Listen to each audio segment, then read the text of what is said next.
So the first one is first generation language. First generation language or machine language is also known as low level language. First generation या machine language को हम लोग लो language भी बोल सकते हैं. Machine language is only language that computer directly understand. Machine language एक ऐसा मात्र लैंग्वेज है जो कंप्यूटर हमारा डायरेक्टली समझ सकता है. The instruction in first generation language are made up of binary numbers. जो इंस्ट्रक्शन बनाया गया है फर्स्ट जनरेशन लैंग्वेज में वो बाइनरी नंबर को लेकर के, और इसे रिप्रेजेंट किया जाता है 0 और 1 के कोड में. Program can then be execute directly in machine language. तभी जाकर के फर्स्ट जनरेशन लैंग्वेज में ये प्रोग्राम रन कर पाता है जो मशीन डायरेक्टली अंडरस्टैंड करता है.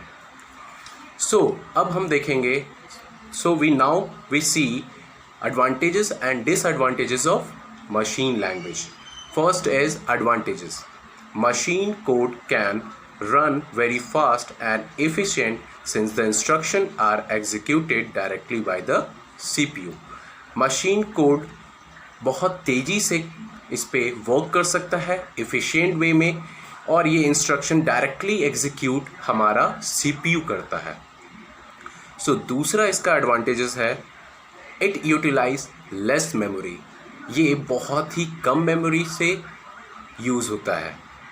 So the next is disadvantages of machine language. It is not easy to fix an error in coding. हम लोग इसमें कोई एरर को फिक्स नहीं कर सकते हैं किसी भी प्रकार के कोडिंग में. It is difficult to debug the program written in machine language.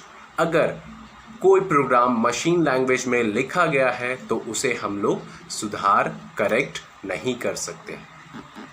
It is extremely machine dependent, hence you can use only type of computer for a particular machine language.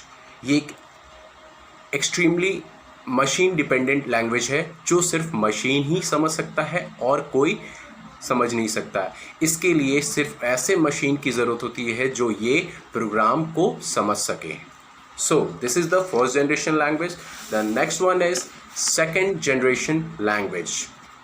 Second generation language refers to the programming language. Second generation को बोला गया है programming language. इसे बोला गया है programming language that is associated with assembly language. इसको जोड़ा गया है असेंबली लैंग्वेज को. इसे जोड़ा गया है असेंबली लैंग्वेज के साथ. Assembly language is also regard as low level language. Assembly language को लो लेवल लैंग्वेज भी कहा गया है. It is an assembly language program are written using mnemonic codes instead of 0 और 1.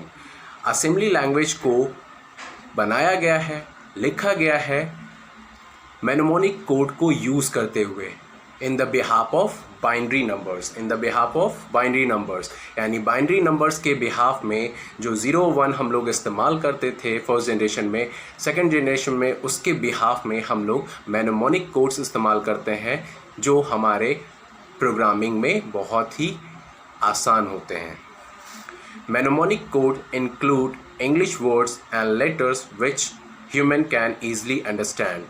Mnemonic code जो होते हैं वो इंग्लिश वर्ड्स के होते हैं और लेटर्स होते हैं जो इंसान आसान तरीके से उसे समझ पाता है और उसे पढ़ पाता है. Therefore, it is easier to work with assembly language. ये सबसे आसान तरीका होता है असेंबली लैंग्वेज को समझना और उस पर काम कर पाना.